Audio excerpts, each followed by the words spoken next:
Crosstalk is about an everyday aspect of race relations not often covered in the media.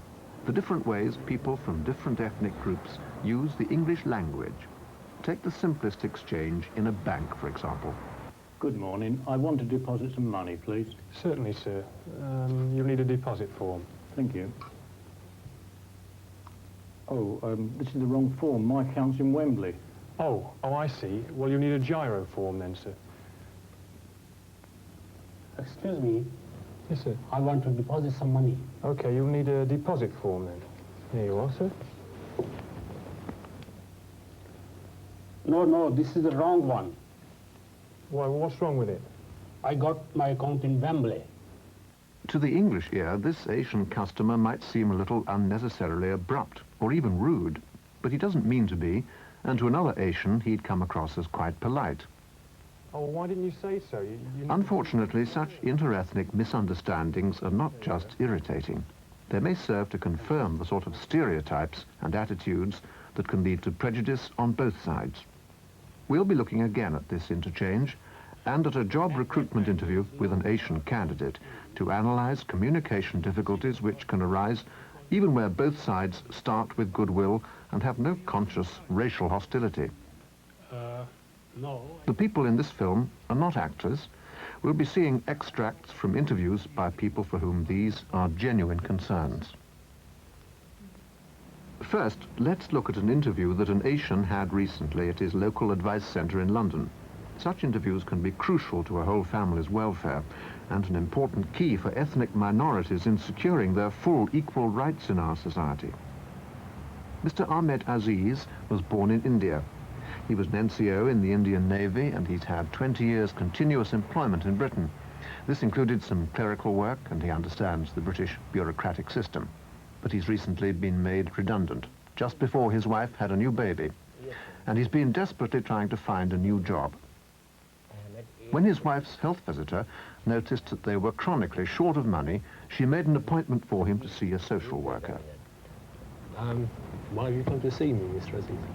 I come to see you, sir, because I'm unemployed nowadays. I'm facing through many difficulties, a lot of problems coming because short of money and these things. Well, why is that? Haven't you been to the Social Security?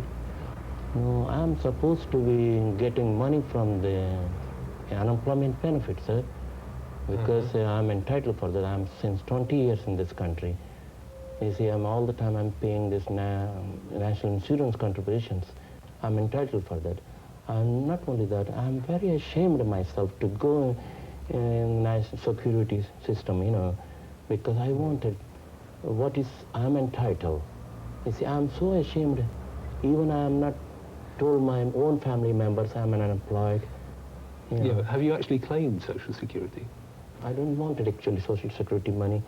I wanted unemployment money myself because I am entitled for that. I don't want any this sort of thing because I will be, if I go and get their money, you know, we are all blamed for that. They say these people are living on Social Security like that. Well, who said that? Well, the people in the office say that? Not in the people in the street, people in the everywhere. Already communication difficulties are leading to cross purposes here, despite the fact that Mr. Aziz speaks English comparatively well. He's put across in his own way that he needs help to find out why he hasn't received his due unemployment benefit. He's also made clear that he's not concerned with supplementary benefits, which is what he takes the phrase Social Security to mean. Unfortunately, the social worker is using the term Social Security in its more usual sense, covering both sorts of benefit. His concern is to clarify the facts so that he can trace where the system has gone wrong. But the way Mr. Aziz has mixed technical terms with very personal feelings appears to him a bit illogical and muddling, so he's not yet sure whether Mr. Aziz is completely clear about the system. He feels he needs to check. Yeah, I think we'd better start again, really, Mr. Aziz. Now, you said you're unemployed. You're getting unemployment benefit, aren't you? No, sir, I'm not getting. That's the thing. I went there for apply. As soon as I became unemployed, I went to the office, unemployment office. I signed myself there, sir, and they said, everything will be all right, come back within 2 weeks, they said. Then afterwards, I went there, sir, and not much any hope. What do you mean you went there afterwards? Every week I go and sign, sir. So I went Yeah. there as usual. Yeah. I went there after 2 weeks, it was same reply, and come Well, back you went there another after week. only 2 weeks. Yeah, every week I go, sir. You go there every week. Yes, sir. So you went there 1 week after. I first signed signed one on. first, sir, then I go another week to sign again, and I go another week to sign again. This Yeah. way, that's the rules for them. So to Yeah. go So, and so sign when again. did you first go back and query it? And I went there again after 2 weeks. They told me to come back after 2 weeks, your money will be ready. Then I went there, there was nothing there. And So did you go back the week after the sign on though? Oh, yes, sir. And that's I very went. important, you know, Yes, because sir, if you don't I- go and sign on, then you don't get the money the following week. No, sir. As they explained me, I went exactly at time, sir, to sign myself. Yes, but when? 2 weeks after or 1 week just after? after 1 week also, because that's the rule of them. I got Yeah, to go oh, I see. every week All to right. sign, sir. To Mr. Aziz, who feels he's put his position clearly enough at the start, this questioning is likely to seem repetitive, unsympathetic, even positively suspicious. The social worker's concern for facts makes him appear indifferent to the needs and feelings Mr. Aziz is concerned to communicate. For example, his frustration and humiliation at the way he was treated in seeking the benefit he's entitled to, and his anxiety not to be pushed towards what he sees as the charity of supplementary benefit. Then after 3 weeks, I went again. I begged them, please, I'm in desperate condition. I got nothing. Yeah. Please help me. And they said, when did you come to this country? They thought I am a newcomer. I'm just pretending myself to get some money from here. See, Yeah, when did you come to the country? I came about 1959, sir, about 20 years, roughly 20 I years, see. sir. Yeah, all right. So what did they say? They said just I'm pretending to get money, just like that. So I was in the queue, I was telling this thing, the people, everybody in the queue, they laughed at me. I was so ashamed, I nearly cried myself, I don't know what to do. Why should they laugh at you? I mean, I don't know. and you said the Social Security thought you might be pretending something. I never been to the Social Why Security. should they think sir. that? I never been to Social Security. They wanted me to go and get money from the Social Security, say, because I'm so ashamed I don't want to go to Social Security, because I've worked here for 20 years. I paid my national insurance contribution. I thought I am entitled to get unemployment benefit. That's the thing I wanted, sir. I don't want to go. I'm so ashamed. So here they are, back where they started. And from these short extracts alone, we can see that they haven't properly communicated. Afterwards, we asked them if anything had been achieved. It's very difficult to say, sir, because I have been through this sort of interviews many times. The people sometimes, they're unable to understand what I'm saying actually. They don't want to understand what I'm saying actually. They keep asking me the all sort of questions, cross-examinations like that. Why did he feel the social worker didn't want to understand? I don't know, I feel something like that as soon as they see my face, maybe they don't want to understand, I don't know what happened to them. Or they think I'm pretending something like that.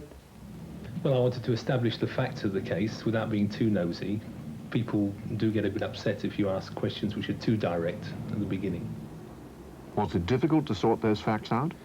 Yes, very difficult. He seemed to ramble a lot, seemed to contradict himself. First he said he went back to the Social Security after 1 week, then after 2 weeks. In the end, I wasn't sure if he'd signed on at all. Was he trying to keep it as simple as possible?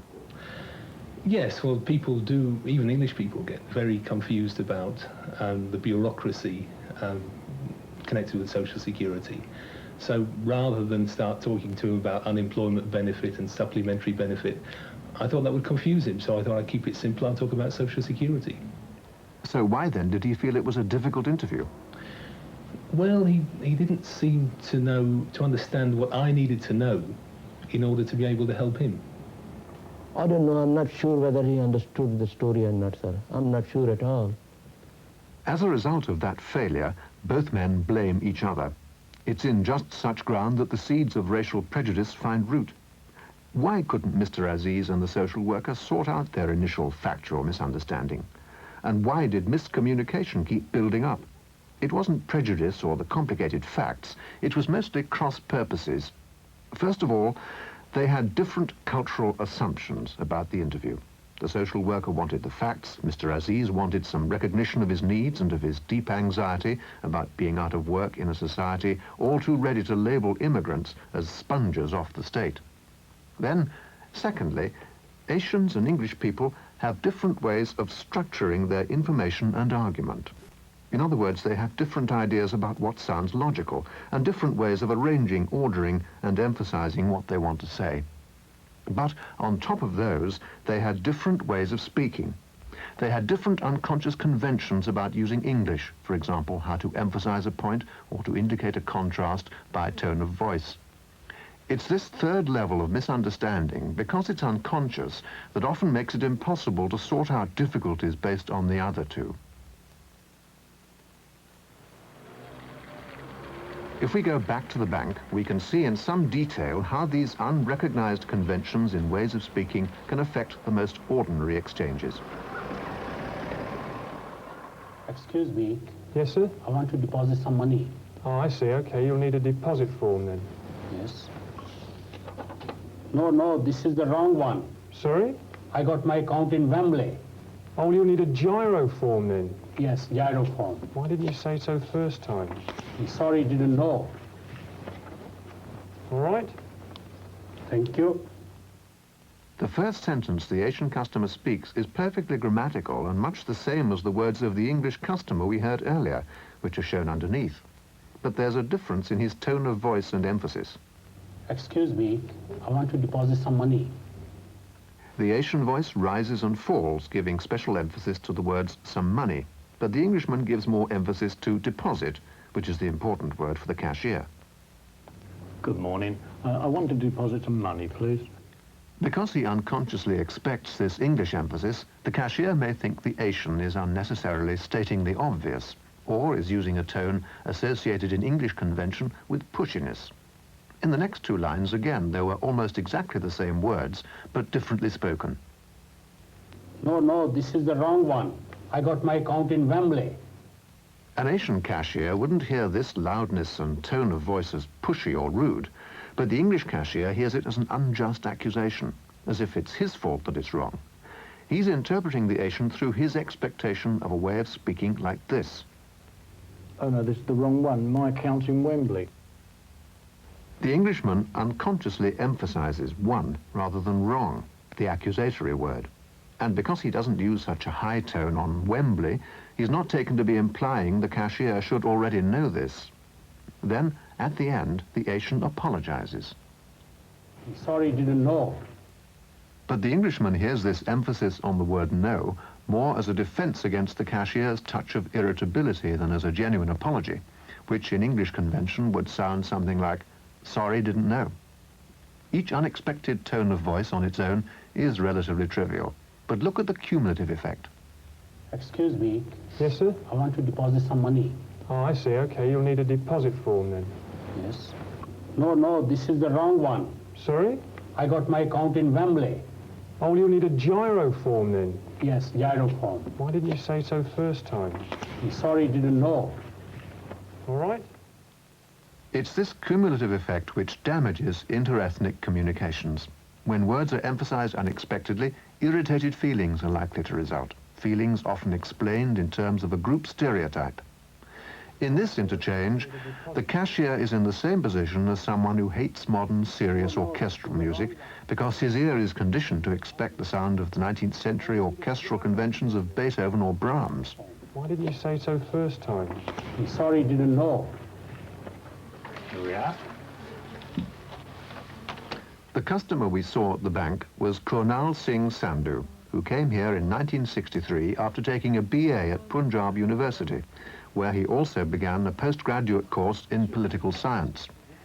He's worked in Britain for 14 years in manual jobs in factories and as a bus conductor.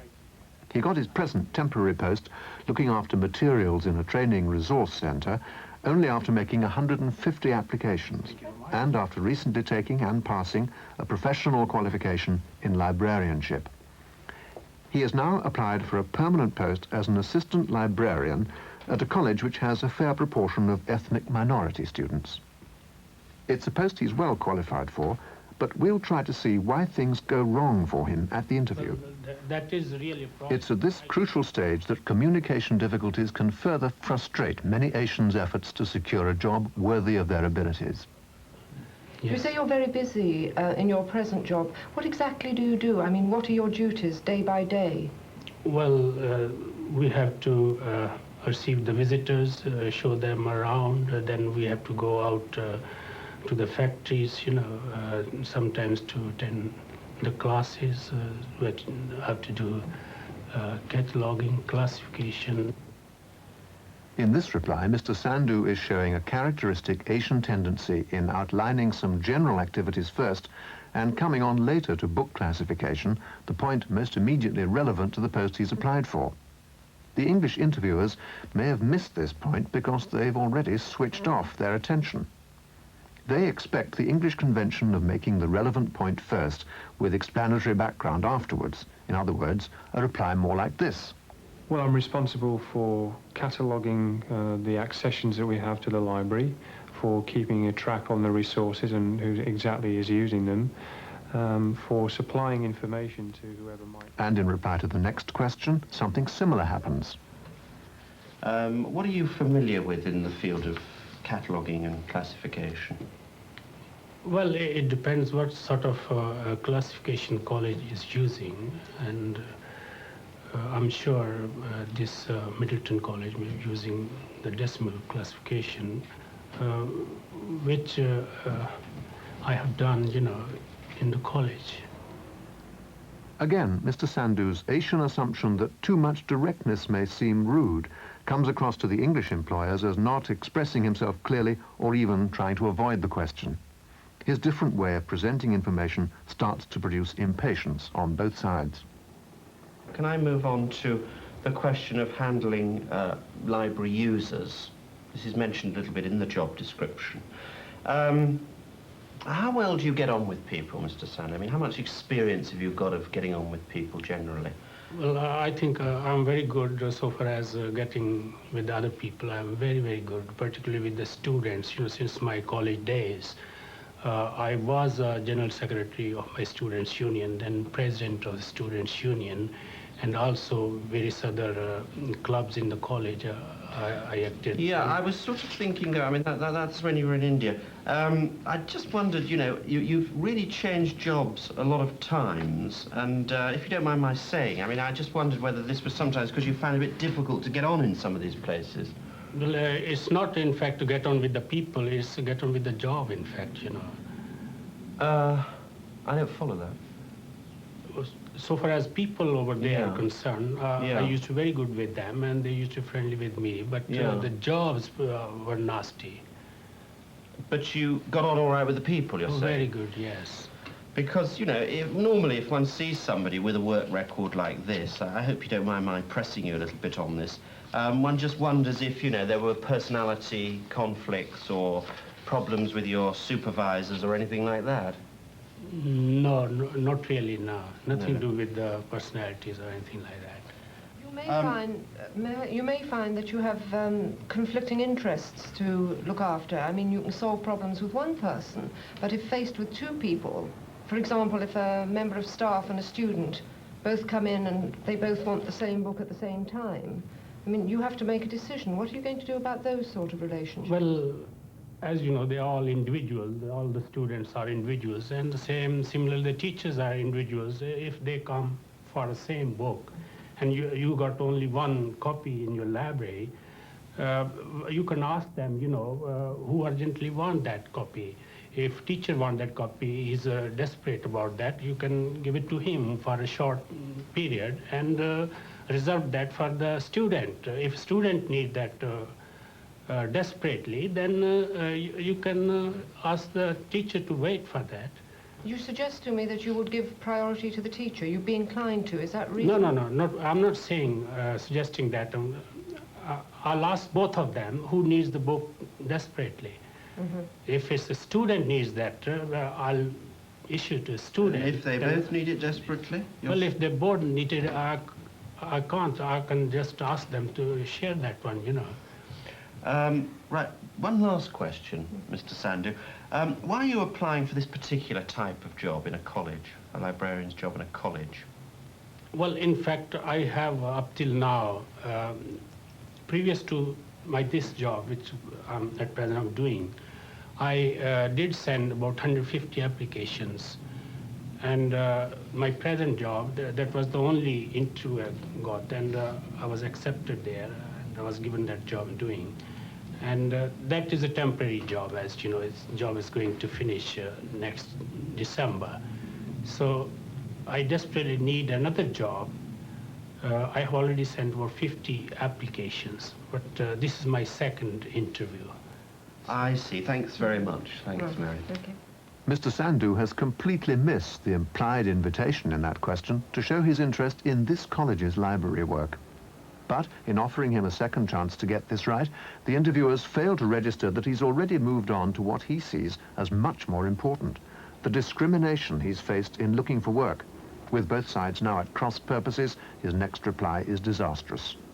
What attracts you to this particular librarian job?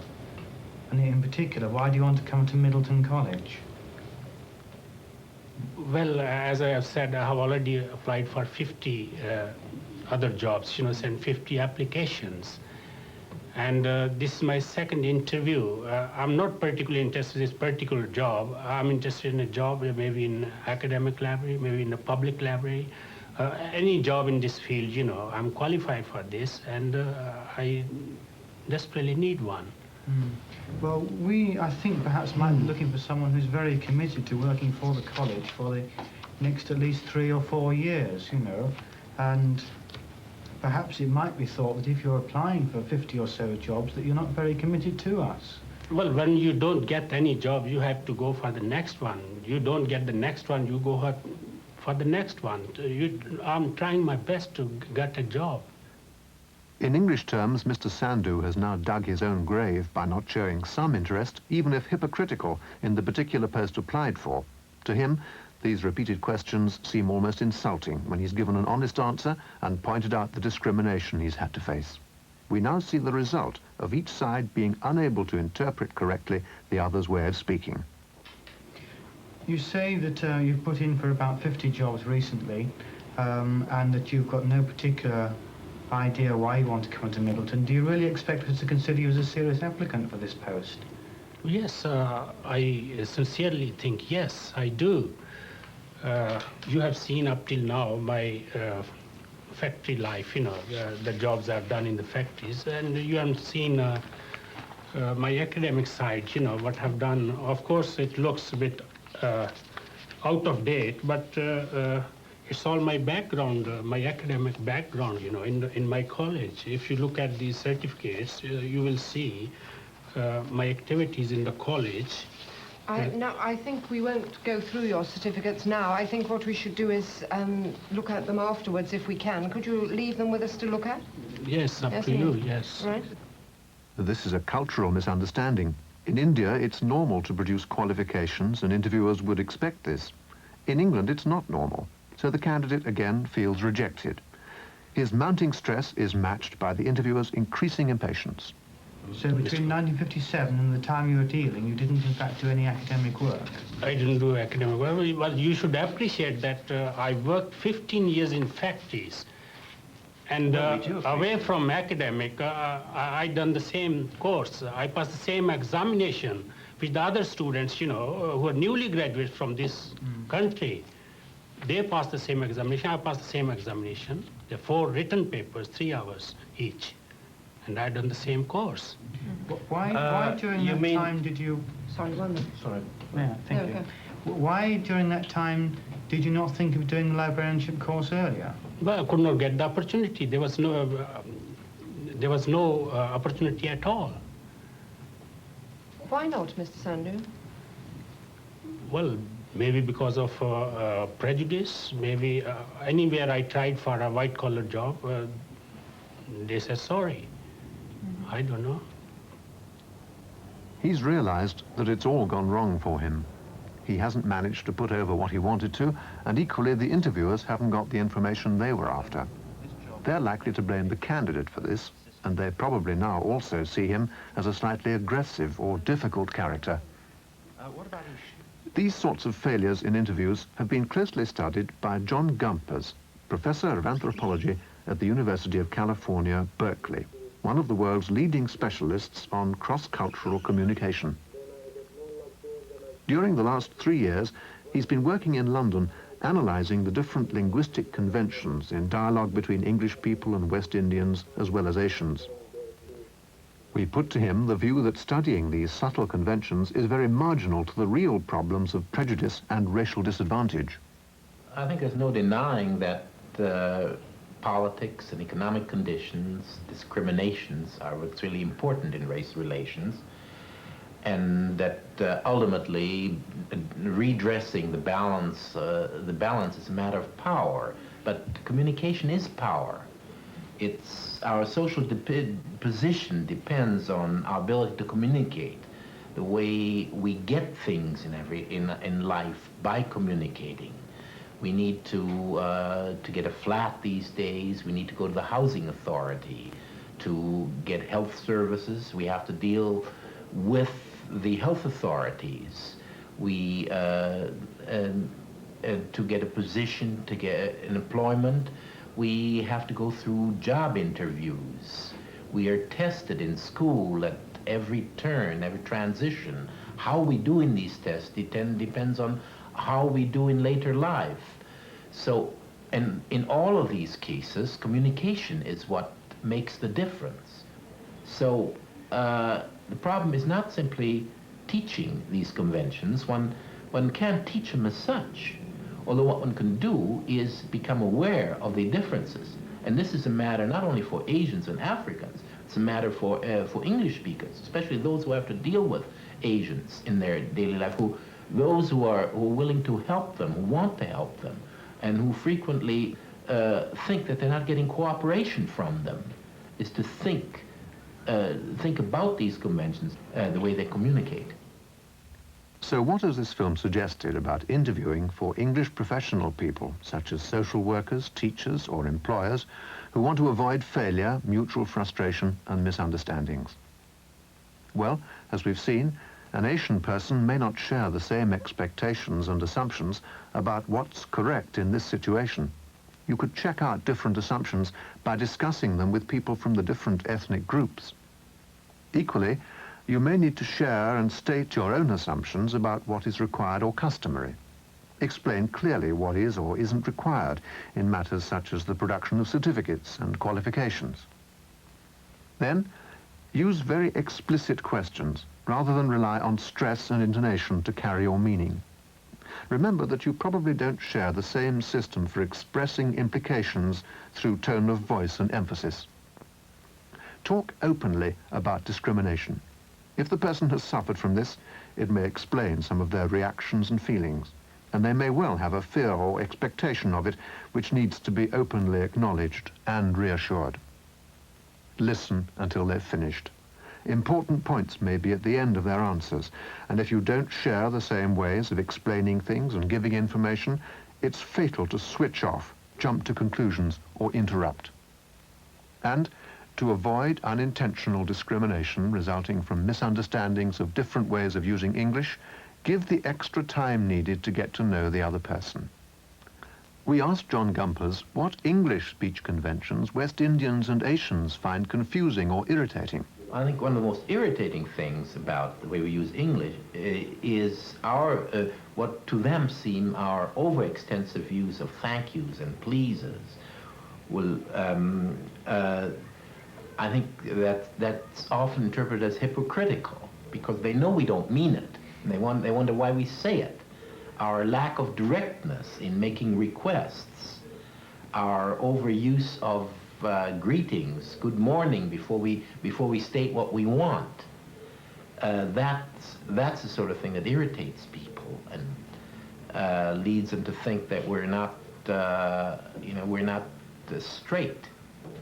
Finally, what about the defensive attitudes of many English and Asian people who may resent the suggestion that they need to modify their practice in conducting interviews? Well, I think that's difficult, because I think people tend to be threatened when they find that their judgment is not. The judgment may be influenced by their stereotype, and especially those who have very liberal views, those who think of themselves as being very tolerant, find that there are hidden ways in which they discriminate. People who think of our system as being fair will find that our system has all kinds of hidden mechanisms for perpetuating exactly the kind of prejudice, the kind of stereotyping that we're all interested in destroying. Now, I think that's often, that's frightening, that may threaten some people. But the dangers in ignoring these mechanisms, I think, are greater than the risks. John Gumpers has summarized his findings in a booklet prepared by the National Centre for Industrial Language Training.